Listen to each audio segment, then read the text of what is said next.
আমার ঠিক পেছনে একজন নামাজ আদায় করতেছে, তার নামাজ শেষ হওয়ার আগে আমি যেতে পারবো কিনা, নামাজরত ব্যক্তি ঠিক কতটুকু সামনে দিয়ে যাওয়া যাবে।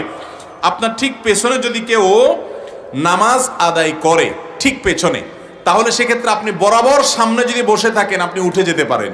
এই মাসআলাটা না জানার কারণে বহু মানুষ আছে সামনে দাঁড়ায় দাঁড়ায় কই মাছের মাথা চাবায়। কই মাছের মাথা চাবানি বুঝেন?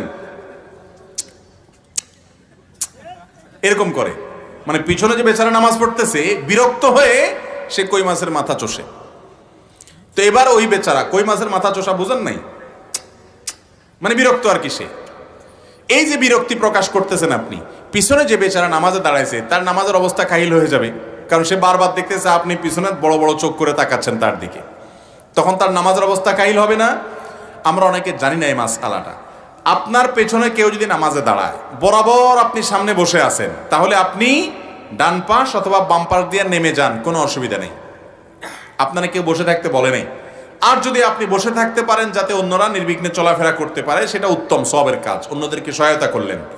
কিন্তু আপনি বসে থেকে ওই বেচারার দিকে বারবার তাকাচ্ছেন যে সে নামাজ শেষ করতেছে না কেন, এটা উচিত না। আরেকটা পদ্ধতি আছে, সেটাও জায়েজ। সেটা হলো, নামাজ একজনে পড়ছে, আপনি পেছন থেকে ঠিক তার বরাবর সামনে উঠে দাঁড়ায় গেলেন। কথার কথা জামাত দাঁড়ায় গেছে, এখন একজনের সুন্নত পড়তেছে, এখন শেষের দিকে আছে, তো সামনের কাতারে তার যে নামাজ পড়তেছে তার বরাবর সামনে একজনের জায়গা ফাঁকা আছে, ডানে বামে মুসল্লি ফিল আপ হয়ে গেছে, তা আপনি এক পাশ থেকে আস্তে করে বরাবর দাঁড়ায় যান, কোনো অসুবিধা নেই। এটাকে বলা হয় সুউদ, আর আগেরটাকে বলা হয় নুজুল, অর্থাৎ বরাবর সামনে উঠা অথবা সামনে থেকে বরাবর যাওয়া, এই দুইটা জায়েজ আছে। যেটা নিষেধ হাদিসে সেটা হলো মুরুর। মুরুর কোনটা? ক্রস, এক পাশ থেকে আরেক পাশে যাওয়া। নামাজ পড়তেছে একজন, আপনি এই পাশ থেকে এই পাশে অথবা এই পাশ থেকে এই পাশে গেলেন, এটা হলো না জায়েজ। তাহলে পদ্ধতি তিনটা হলো, বরাবর সামনে থেকে সরে যাওয়া জায়েজ আছে, পেছন থেকে বরাবর নামাজের সামনে গিয়ে দাঁড়ায় যাওয়া সেটাও জায়েজ আছে, কিন্তু এক পাশ থেকে আরেক পাশে যাওয়া জায়েজ নাই। এক পাশ থেকে আরেক পাশে যদি কেউ যায়, হাদিসে রাসূল আকরাম সাল্লাল্লাহু আলাইহি ওয়াসাল্লাম নির্দেশ করছেন সে যেন ওই ব্যক্তির সাথে লড়াইয়ে লিপ্ত হয়, তারে রীতিমতো থামায় দেয়।